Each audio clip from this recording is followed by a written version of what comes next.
Hey everyone, Dr. Alex here, and today we're going to be talking about the complete guide to core and hip repair and remodeling. So like the previous video about shoulder, this is all about the core and the hips. Now I see a lot of videos on YouTube similar to mine talking about like 5-minute exercises to fix posture, or the two minutes a day exercises to XYZ. Well, I'm going to tell you right now, that's all clickbait and it's all nonsense. There's no shortcut to restoring function to shoulders and core. It's going to be something that you want to dedicate some time to. There's no magic wand. There's no easy answer. It's taken a lot of time. If you have dysfunctional shoulders and core, it's taken a long time for things to get this way, and it's going to take some time and some work to get them better. That being said, this is going to be the quickest way.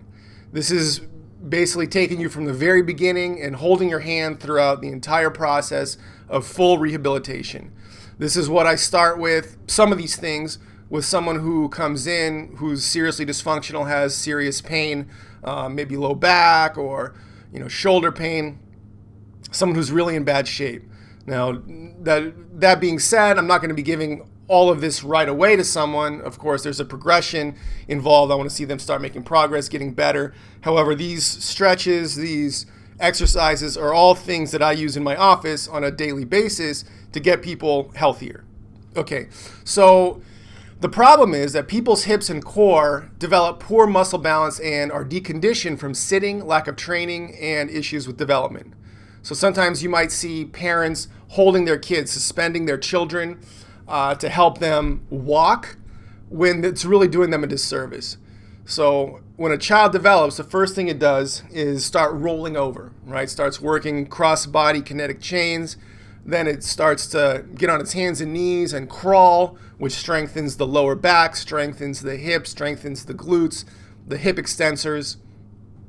And then once they're strong enough, they'll be able to walk on their own.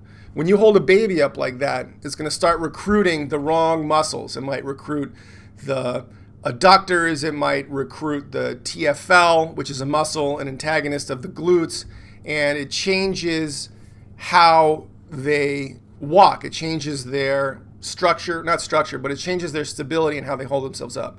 So I highly recommend not doing that. Don't use a wheelie chair.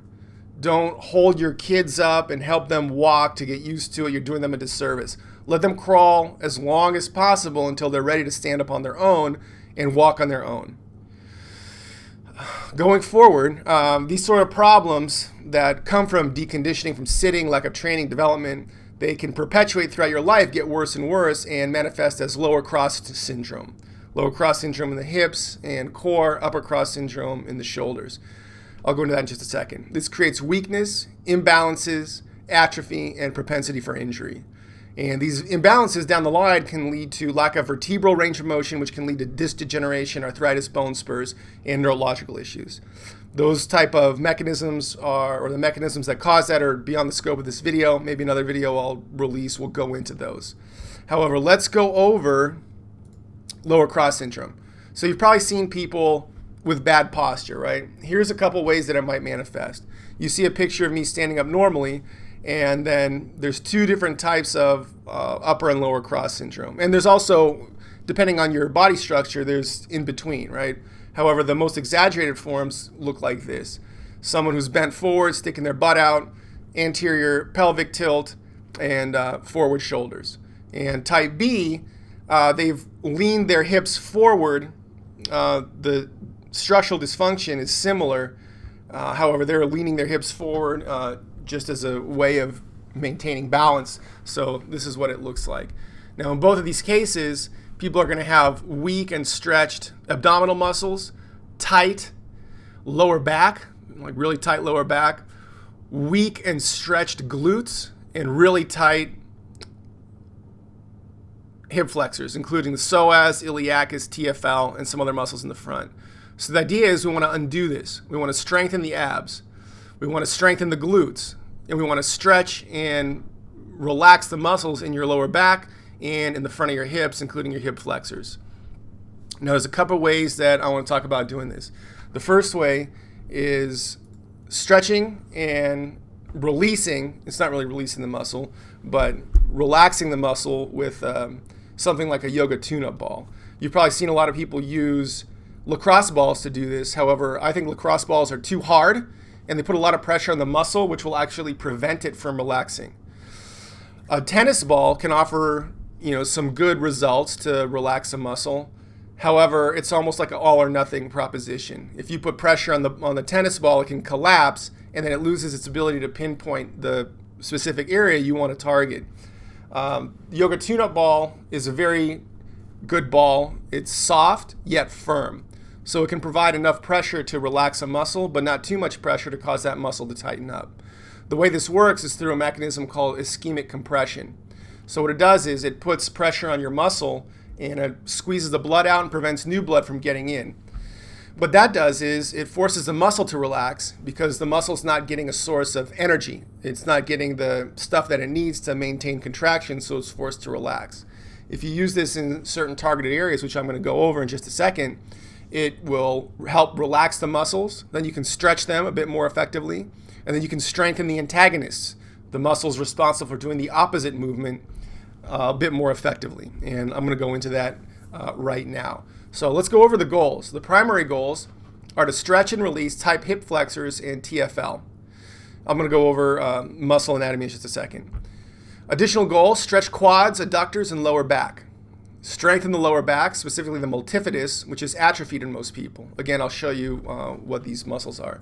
Then you want to strengthen the abs and obliques in relation to the other muscles. So every muscle does its specific task, meaning crunches are out, sit-ups are out. Those motions do not do what the abs are designed to do, which is protect against spinal extension. I'll go into that in the future of this video. And then strengthen the glutes. So let's go through the anatomy. So here are a bunch of muscles in the front. This is a picture of the hips as if you're facing someone. And all these muscles get tight and they get short. So psoas, number 1, iliacus 2, TFL, problematic on virtually everybody. Sartorius, quadriceps femoris, which is the quads, pectineus, adductors, and gracilis. So this confluence of muscle, as they get tighter and tighter, they're stuck together too. So it's hard. You can't just stretch them once and restore postural issues. It's a process. You have to target them. You have to relax them and then stretch them and then strengthen the antagonists to restore muscle balance. Looking at the back of the hip, there's a rotator cuff in the hips just like there is in the shoulder. And this shows what they are. The gluteus maximus and the medius are cut away. So you see the minimus here, piriformis, which is actually a culprit in a lot of people for sciatica. And you got the P-go-go-Q muscles right here. Quadratus femoris, the obturators, and the gemellus superior, gemellus inferior. So those are the rotator cuff of the hips. And a lot of people, they're not really that functional, so I have exercises to help you get them a little bit better. And then hamstrings. So a lot of times with lower cross syndrome, I see people with their glutes not working properly. And you've probably heard terms like, oh, their glutes aren't firing, stuff like that. So the reason that is because they're weak and they're stretched. And they're responsible for hip extension. It means bringing the leg behind you. Now, if you have a situation where your glutes are dysfunctional, your hamstrings are going to pick up a lot of the slack. They cross two joints. They cross your hip joint and your knee joint. So what they'll do is they'll become really tight in order to keep you upright. Instead of the glutes doing that, since they're not functioning properly, the hamstrings will take over and they'll get really, really tight because they're doing double duty. They're working to keep you upright for hip extension, and they're working also, they cross the knee joint, so they're being used to flex the knee. So when you're walking, they're doing double duty when they should be not quite as active. So I have a way to help release those for more flexibility, and it's part of getting your glutes working better. We got to relax this muscle so then the glutes have a better chance of strengthening. From the front, or on the left here, this is the view from the back. It shows some landmarks: iliac crest, sit bone, outside tip of the hip, and the femur bone. The front, it shows the same confluence of muscles that we saw previously, this one right here, just as a more anatomical picture. And here's a picture of the lower back. And you see the multifidus, which is atrophied in a lot of people who have back pain or back issues. We want to strengthen that up and also stretch some of these muscles that have become really, really short and tight. Kind of a paradox, I know. However, these will often be atrophied and the other muscles will be really, really tight, like the quadratus lumborum. So we'll work on loosening those, strengthening the multifidus, bringing some strength back to the other lower back muscles to balance everything out. So what I want to start with is a guide to using a ball like this to help relax the muscles. Then we'll talk about stretching, and then we'll talk about strengthening. So it's a three-pronged approach. So I drew out some but targets here that you can target with this ball. And as you see from the front here, the top X's are part of the hip flexors behind your abs. That includes the psoas, the iliacus, and they come down and they attach to the front of the femur. So these three X's, if you look at the picture on the right, it's targeting the iliacus and the psoas. And we'll go up here. So it's targeting 1 and 2, 6 and 3, and then 7, 8, and 5 somewhat, although more on the top part where it originates. So I have these X's drawn right above the bone, the pelvic bone, not pelvic bone, but the iliacus, which is the front sharp bone. You'll feel it when you if you go and try to feel it on yourself. You want to go above that and roughly follow this map to address the psoas, iliacus, TFL on the lateral side that way, and then the adductors, which are a little bit hard to reach. However, you should try to do it anyway. And then the pectineus, which is that middle X between the TFL and the adductors. So what you can do with this is go to each spot for maybe a minute, and you'll feel them relax. It might take some time before you do if they're really, really tight. However, if you do this, and you should do it as often as possible, depending on how dysfunctional you are, this is something that you should do. It's going to be up to you to decide, unless you're under my care and I advise you a certain way. It's going to be up to you to decide how often you want to do this based on your level of dysfunction. If you feel like you have really bad posture, really bad muscle balance, then this is going to be something you can do every day. Alternatively, if you're not terrible, it'll still benefit you to do it every day, but you can spread it out, every 3 days or every other day. So this is the front, and you can use this ball for, up to a minute at a time on each area, and just roll it around. You can do it on your stomach. You can do it against the wall. Face down will give you more pressure naturally. And target these areas, and you'll feel them loosening up. And then you want to go to the back. You want to target the erector spine, which are the middle X's in the back, the quadratus lumborum, which is the centermost X's are for the erector spine. The middle X's of the lower back, are for the quadratus lumborum, and then you can target the external oblique, which comes around to the side. And then use these on the rotators, including the glute medius, glute minimus, rotators, and then hamstrings. And I have another exercise for the hamstrings too, using a foam roller. Now, you don't want to necessarily use a large one. I recommend a 3-inch one for this, which you can pick up from Amazon.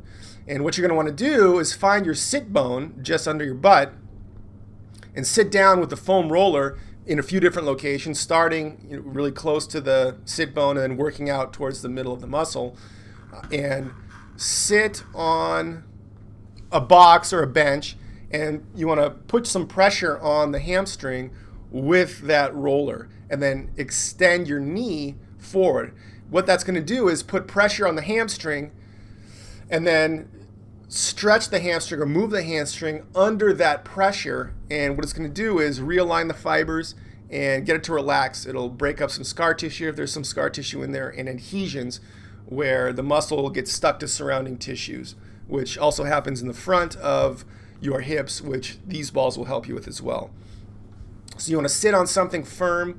It can be a firm bench or a box like I'm doing here, and just put the foam roller under your, just forward of your sit bone, under your hamstring, and just extend your knee and work that hamstring through that pressure. And you'll find that right under your sit bone. It's probably going to be a little bit tender. It's probably going to feel really tight. So you're going to want to do this, and that'll help loosen it up. And then we can talk about stretching.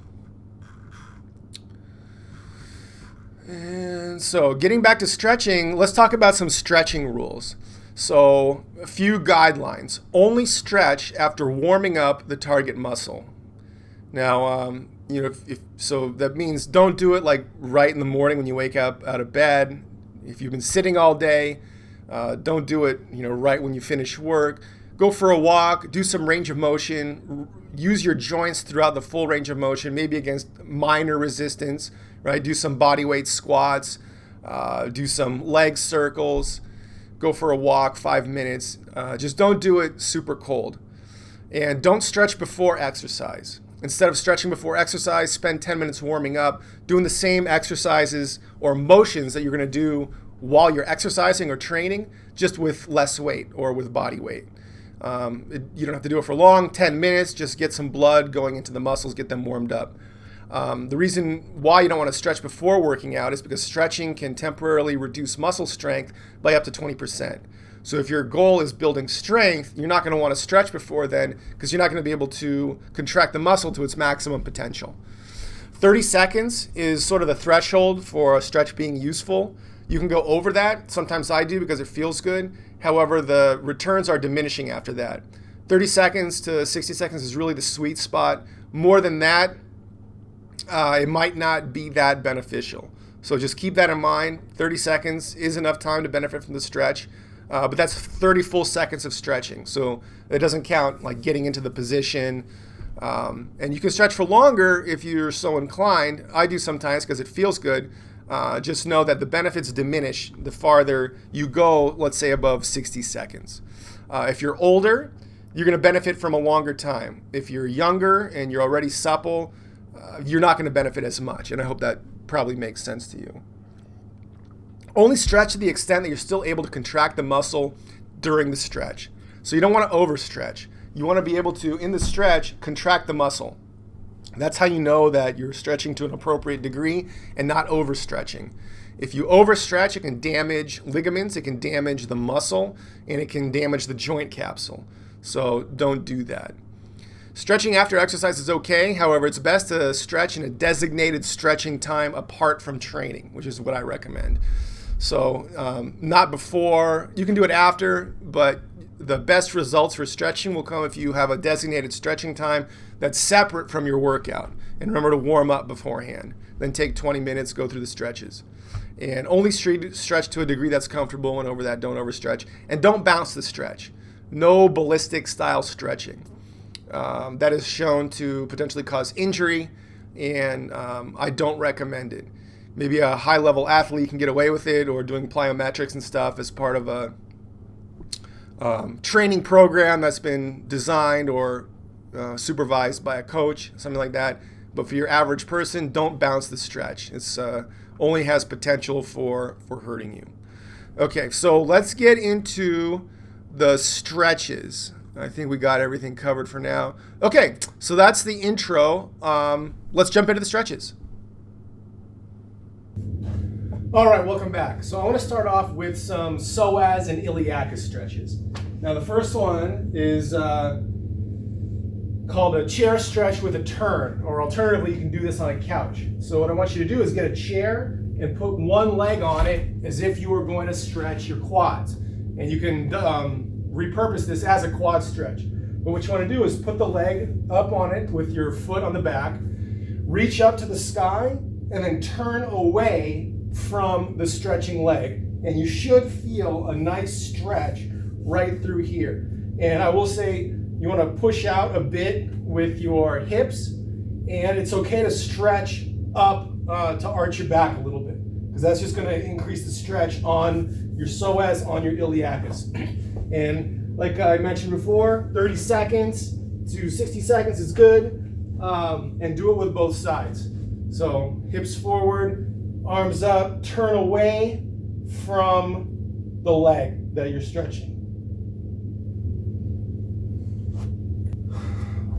So next we have a lunge stretch. You want to put one leg forward and one leg back, and turn the toes in your back leg away from you. And you might need to get kind of low for this, but once you'll find it, you'll find it. And also turn away from the back leg. What that's going to do is it's going to stretch that psoas and iliacus even more. So back leg is turned out, not to a ridiculous degree, but somewhat, because you still have to turn away, but you'll feel it in the anterior hip, and you should feel it right behind your abs right here too. And do it both sides. Just for your reference, I'm not turning my foot completely out. It's about 45 degrees that way. And you want to lunge forward, and you'll start to feel it. You want to find the right position. You might have to turn your body a little bit. So right there, I feel it. Good. And then hold that for about 30 seconds. It's a little bit more of a precarious stretch because you have to support yourself while you're doing it. However, once you feel it, you'll have it, and you'll find that it's pretty worthwhile, I think. Another one you can do is a leaning or a kneeling lunge. And same thing, you want to turn away from your back leg, and you should start feeling it in there. And you might want to move around a little bit until you're able to pinpoint it. However, this is another good one. So once you find the good stretch in there, hold it for about 30 seconds.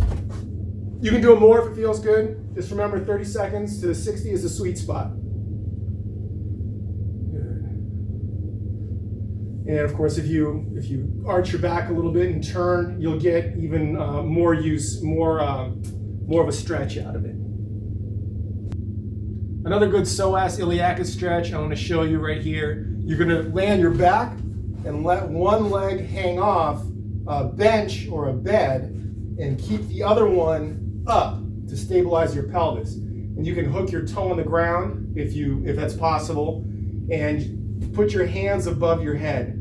And it might take a few seconds before you feel it, but you should really start to feel a stretch just as you were in the other psoas iliacus stretches. And naturally, if you try to turn away from your body, you're going to feel more of a stretch. Turn away from the leg that's behind you. And hold that for 30 seconds. And then do the other side. Now, the final stretch you can do is a laying down quad stretch while turning away. So you want to bring this leg back. This might be a little bit more advanced because you have to pin or put your leg behind you. It might not be that comfortable. So do this at your own pace. But put your leg behind you like that, as if you're going to stretch your quad, and then just turn away. And you'll really feel that in there. And you can modulate that, just moving your body around. So I feel it really good right in there. So 30 seconds each side. I'm doing it a little bit faster, but remember the stretch you want to hold for 30 seconds, at least 30 to 60. So I'm giving you about 5 here for the psoas and the iliacus. Why don't you do 2 of them per session? You can change it up too to keep it a nice variety. So let's move on to the next ones. All right, so let's move on to the lower back. For me, stretching the lower back is a little bit difficult. I don't know if it's going to be difficult for you. I think it might just be built that way. But I do have some stretches for you, so let's get into them. So the first stretch is going to be, the same kind of stretch you did in as a child, right? For sports or PE, you're just going to spread your legs like this and lean forward. And for me, this is more of a adductor stretch.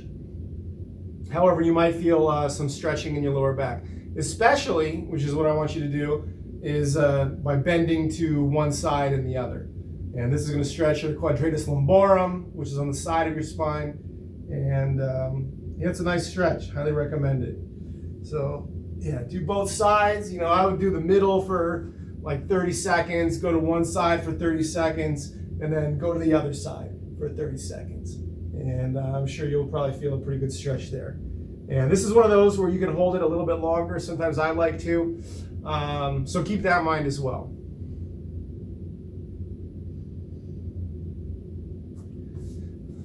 All right, so here's another stretch for the low back, which is a little bit more challenging, and I would recommend only doing this if if you know that you're able to, because it's a bit of an aggressive stretch.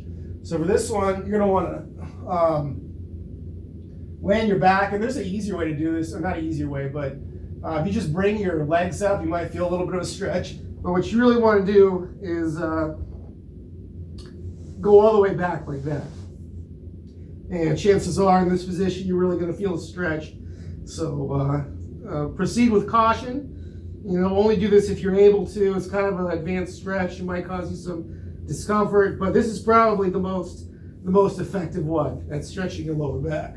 So again, 30 seconds is a good amount of time. You can do it for longer if you like. Just be careful with it. Another stretch that you can do is just a good old hang stretch.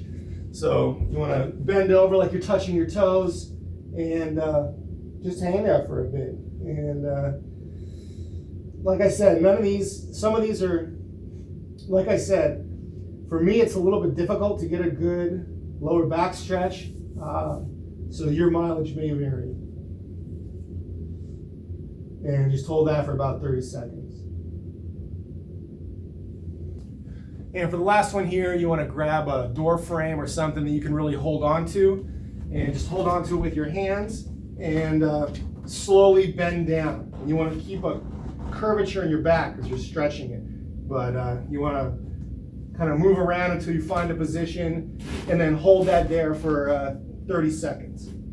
If you have something to pull against, this is sort of like the hang, but you're pulling against something, so you can modulate the stress and the pull. So this is a little bit unstable. I'll get you to find something a little bit more stable, but that's a good one to do as well. You want to hold on to something and pull, so you're putting some resistance or some extra stretch into your lower back. All right, so let's move on to hip hybrid and TFL stretches, tensor fasciae lata. So there's a few good stretches. One I'm going to show you right here is a standing figure 4. I'll show you how to do this on the ground too. I like the standing one quite a bit. So you want to find a bench or something where you can put one leg on and then lean forward an appropriate amount, or move your body around your leg to get a stretch. And this one is one that I like to hold for a little bit longer. Like I've said before, 30 seconds is the threshold for usefulness. So you can go like up to a minute. Sometimes I'll hold it a little bit longer just because it feels good, and these are always really tight on me. So yeah, just hold that right there, and then you do the other one, just like that. And you can move your body around to target, slightly different aspect of the muscle. So that's the standing figure 4 using a bench. And here's another one. The TFL is a little bit difficult to stretch as well. You have to really turn yourself around into various positions. I find this one to be valuable. I'll just lay on the ground and put the target leg, hook the target leg with your lower leg, and you'll definitely feel a stretch here. What you're basically doing is bringing the leg this way and stretching this muscle right there. So I like to pin it down with my lower foot. You can put it on top. However it takes to get a feeling of stretch in there. So whether you're using it from the bottom, leg from the bottom, or leg from the top, this one's going to be really good. I find this to be the most effective stretch for me on a TFL. So I'll do one side for 30 seconds, up to a minute, and then I'll do the other side as well. And you bring your leg that way relative to your hips, relative to your pelvis, and you have to roll around, maybe find the right position until you feel a good stretch there. And once you feel it, then hold it.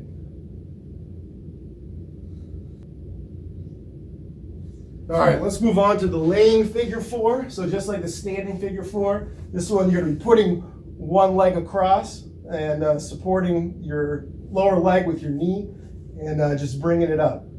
And 30 seconds each side.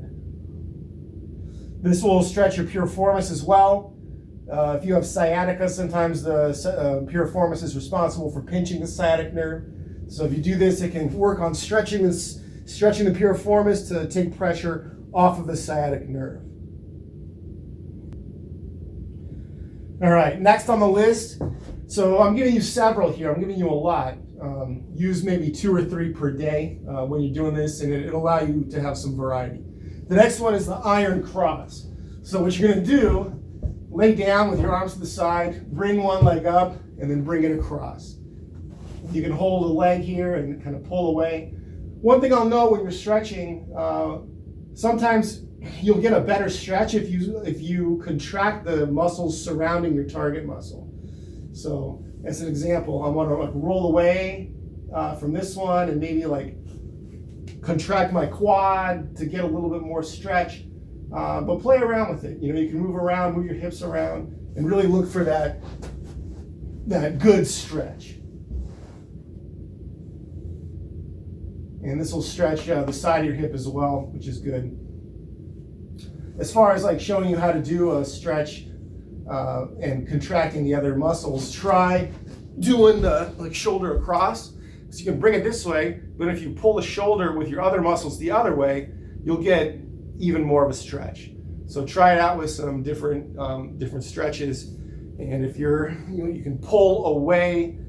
I'm pulling my arm this way, and I'm pulling my shoulder the other way. And for this one, for example, you get a better stretch in the back of your shoulder. So for this last one, you want to lay on the floor like this. The hip you're targeting is the leg that's down, and just put it off to the side and turn towards the hand that's supporting you. So turn towards the side where you have the leg on the ground. And you might find this one worthwhile as well. And do both sides.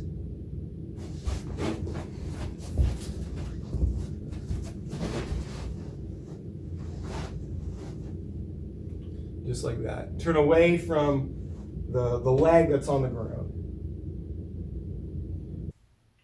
Hey, so there were a couple stretches that I missed that I want to go over right now. First is just a butterfly stretch. So sit on the floor, bring your feet together, and hold it there 30, 60 seconds. You can change the position of your feet to direct the stretch more to different parts of your hip. So if you bring it real close, it's going to be more adductors, and if you bring it out, you're going to feel it a little bit more in your lateral hip. So 30 to 60 seconds, you can change positions during that time just to hit all the different areas. One thing you can do for the butterfly stretch, if you have difficulty getting in that position, is to elevate your hips a little bit. This will allow you to bring your feet to a more comfortable position, or your hips into a more comfortable position. This one might be a little bit high. For you, something like this is probably 3-4 inches off the ground. You could try doing it, starting with 2, and finding the right position for you and in your structure and your flexibility. So that's another thing you can do if you have trouble, if you're inflexible and have trouble getting into the position. The second one is similar to the split stretch that we did for the lower back and the adductors, but you're just going to bring one foot in. Super simple. It's probably what you did back in PE or with organized sports, one of them. And so get into this position and lean towards your outstretched leg. You're going to feel some stretching in your lateral hip of the leg that you brought closer to you. So 30, 60 seconds each side. And like the butterfly stretch, you can change the position of your foot to target different areas of the hip. So the further out you go, the more it's going to be, starting from the bottom of the hip, moving up. And then the closer you get, you'll get more to the top of the hip. I feel a little pinch there, so you want to find the right position for you, for your body, and then 30, 60 seconds. All right, so let's do a calf stretch now. Go up to a wall and push against the wall and bring one leg back. And you can do this 2 ways. One, with your heel on the ground, which is going to stretch your gastrocnemius, which is your main calf muscle. And then after you hold that for 30 seconds, bring your heel off the ground and you'll feel a different portion of your calf being stretched. You'll be feeling a more deeper muscle called the soleus. So do that on both sides. 30 seconds with your heel on the ground. Make sure you feel a nice stretch there. Then bring your heel up, bend your knee a little bit, and you'll be stretching your soleus. So 30 seconds each time. 30 seconds heel on the ground. And then 30 seconds heel off the ground with your knee slightly bent. Let's do a couple hamstring stretches too. So if you have a chair or something you can elevate your foot on, just put your leg up and then you can lean forward and you'll feel a stretch there, 30 seconds. Or you can just put your foot on a chair like this and then lean forward and put a stretch into your hamstring that way. And do both legs, obviously. And if you don't have a chair or something to put your leg on, you can just do it on the floor. And you'll feel a nice stretch there as well. All right, so a few quick hamstring stretches there. Let's move on. All right, welcome to the exercise portion. So we've relaxed the tight muscles with the therapeutic yoga tune-up balls. We've stretched the problematic muscles. Now it's time to tie it all together and strengthen them. The way we're going to strengthen them, we're going to rebuild the hips and core in the same way how a child develops their hips and core to be able to, go from laying down to crawling to walking. This is going to follow a very similar thing. So what's the first thing that a child does? Well, you can give it tummy time, right? You put it on its stomach and it lifts its neck back, lifts its arms, lifts its legs. It works on the back muscles, shoulder girdle, and hips. Then it starts rolling, right? So we're gonna do some rolling. Then it starts crawling, right? It gets up on its hands and knees and it's working its glutes, its lower back, hip extensors. And that's how a child is able to go from being on the floor to walking around. So this program is going to mimic that very closely. So let's get started. The first thing I'm going to recommend is doing Supermans. So it's on your stomach and you just lay on your stomach and you bring your arms and legs behind you. So I'll show you a demonstration of that. All right, so for the Superman, just lay down on the floor and you want to bring your arms and legs up. And just hold that there for like 10 seconds at a time. You can maybe go up to 20 or 30.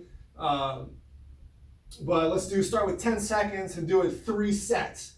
3 sets of 10. And that's what you'll start with. So pretty easy. That's the starting point. And we can move on. So moving on from Superman, let's start doing some rolls. Right? So what does a baby do? It rolls over.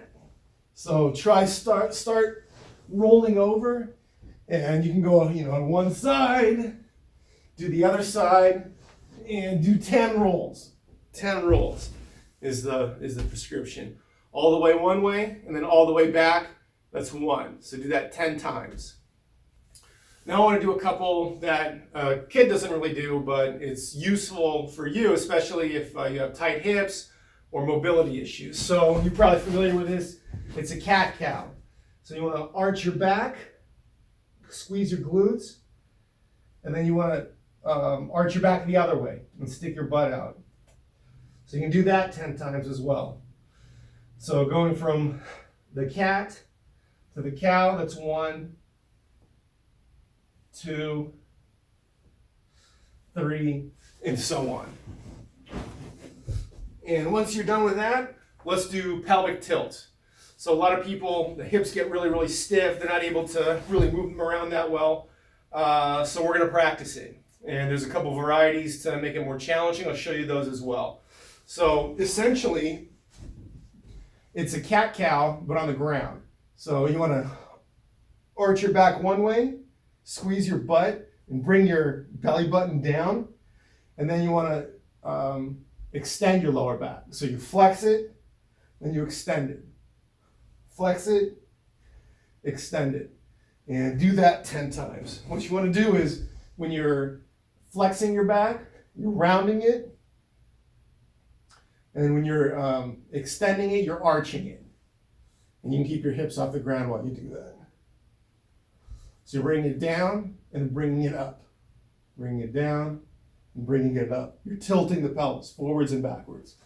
Now, a couple variations on this you can do. You can put a ball between your legs. Oh, do this one. So you're doing it while holding something between your knees. And also you can do it with a band around your legs. So you're the bands around your legs and squeezing them together. And you just do it the same way. I don't have a band here. They're lost somewhere in my garage. I couldn't find them. But you get the idea. I'll put a link in the document below to Amazon where you can get a set that I like. So the next exercise is a exercise to activate your rotator cuff of your hips. And it's real simple. Just lay on your back and you want to rotate your legs out and in. Just like that. And you do it 10 times per leg. Or do them both at the same time. You can do one at a time. And if you want to make this more challenging, you can wrap a band around your legs or do it standing. Or do it standing with a band, and it'll offer you some resistance. So it looks really, probably kind of silly, but it's really worthwhile to do because they're not really that functional in a lot of people. So getting your leg moving, it'll let you be more aware of the muscles and bring some tone back to them, bring some usefulness back to them. It's like doing arm circles, right, for your shoulder, except we're doing leg rotations. Next, we're going to do bridges. So with bridges, just lay down on your back, and you want to use your glutes to push your hips up. And you only have to hold this for maybe 15 seconds. Studies show that 12-15 seconds is all you need to train the stabilizers. So we're training little muscles that really don't get a lot of use, a lot of work. Not the real big muscles that are used for moving you around or lifting heavy weight, but we're training the multifidus and other small little muscles in your spine, and of course your glutes, and all you need is 10 seconds. Now if you want to make it more difficult, you can do one leg at a time, and do it maybe 10 times, or you can hold it just for 15 seconds. And do both legs, of course. And you want to always make sure that your torso is in line with your leg. So, make sure you're thrusting your hips up far. And also, when you're doing it one-legged, don't let it drop down like that. You want to keep your body nice and straight the same way. Good. And if you want to make it more difficult, you can do it with a ball between your legs. If the regular way is easy, or do it with a band around your knees. And the next thing we can do is bird dog.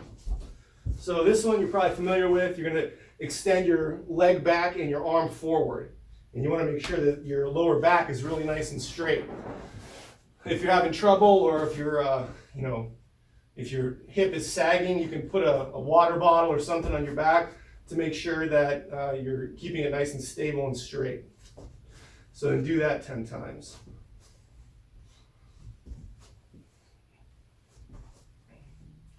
And if that's easy, you can do it with ankle weights, 5-10 pounds. That'll help you out, help strengthen those glutes, just like a child does, to get them strong so they can walk. Another exercise I recommend is a dead bug. So a dead bug, you put your arms and legs in the air, and you're going the opposite arm and leg back and up. Just like that. And you can do it, faster too. But, when I prescribe this to people, sometimes if they're old and out of shape, it's difficult for them to coordinate it. So it's a good exercise for your limbs, and I highly recommend it. So those are the exercises for the hips and lower back. For most of them, 10-15 second holds or 10 reps per set. Do those once a day. Do them while you're going through this once a day. So I'm going to move the camera now to my garage, where I'm going to show you some exercises for the obliques and for the abs.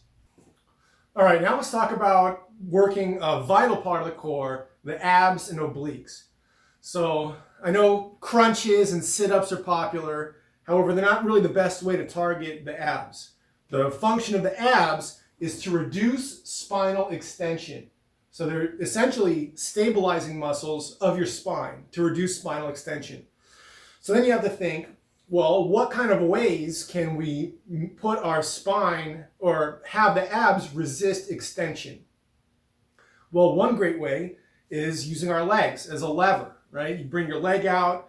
If both legs are forward, the weight is going to put your spine into extension. The abs are going to have to activate to protect the spine, to resist that extension. So that being said, what are some easy things that we can do to, using our legs as levers to put the spine into extension, thereby activating the abs? Well, one thing we can do is leg raises. And the most easy way to do that is just on the floor. And you can hold the legs up just off the floor or do flutter kicks. And I'll show you a demonstration of that right now.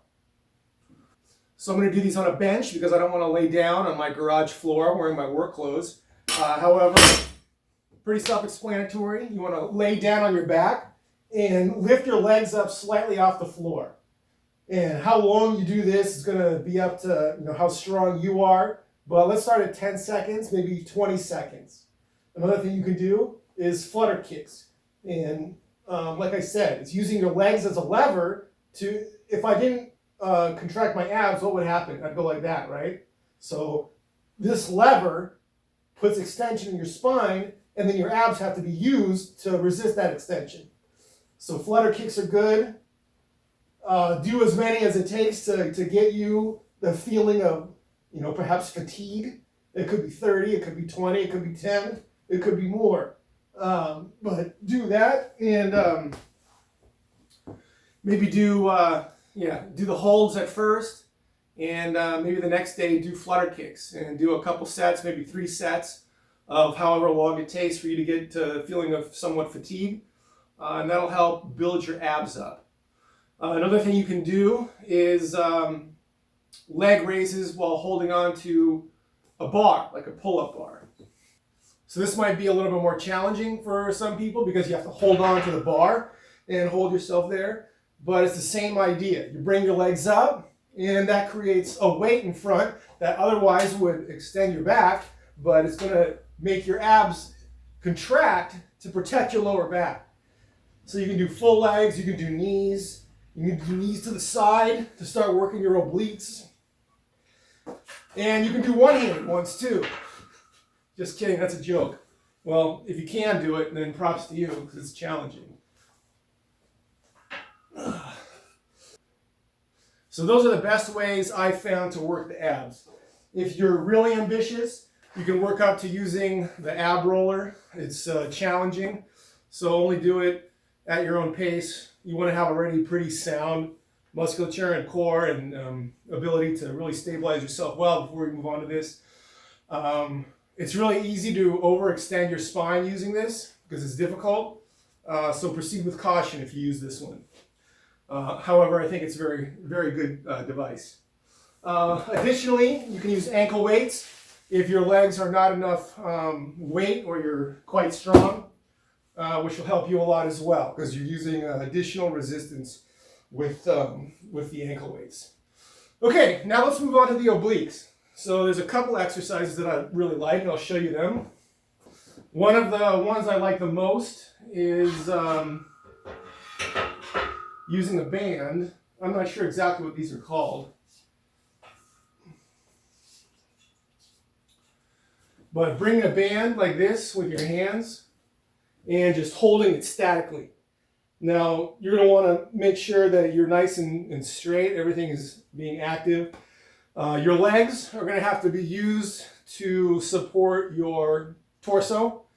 And when you're holding this out like this, the leg farthest away from you is going to feel like it's pushing forward.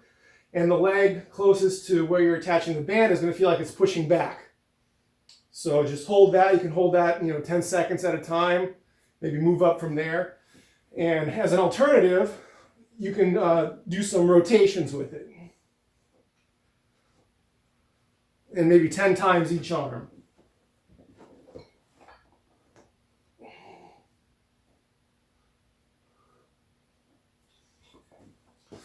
Another good exercise I like is doing this similar thing, but bringing it from up to down and down to up. So essentially it's like a chop, just like that.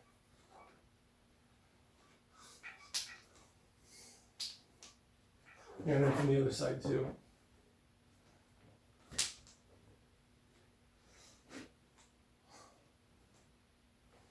and then a chop from the bottom up.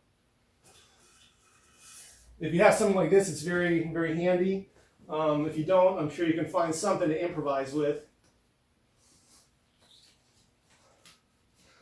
Alternatively, if you have a weight, you could do a weight on a bench back and forth, but I think this is superior. So you can attach a band to the lower, closer to the floor, and then bring it up. It's a little bit low. Move it a little bit higher. There we go.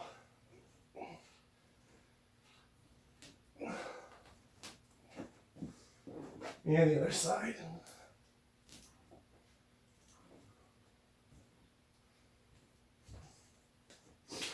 So those are my favorite rehabilitation style core, ab, oblique exercises.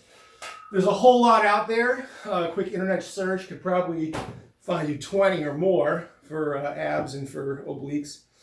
Just remember that working the abs, their job is to resist spinal extension. So anything that's like working on approximating your pelvis with your rib cage, is not the most ideal way to work out your abs. You want to have them being used to resist spinal extension. And obliques, any sort of chopping, motion, or rotation is going to help you out a lot. So, oh yeah, one left. So you can do farmer carries, or just hold a weight. Whatever is, a little bit difficult, but you're able to hold it for at least 30 seconds.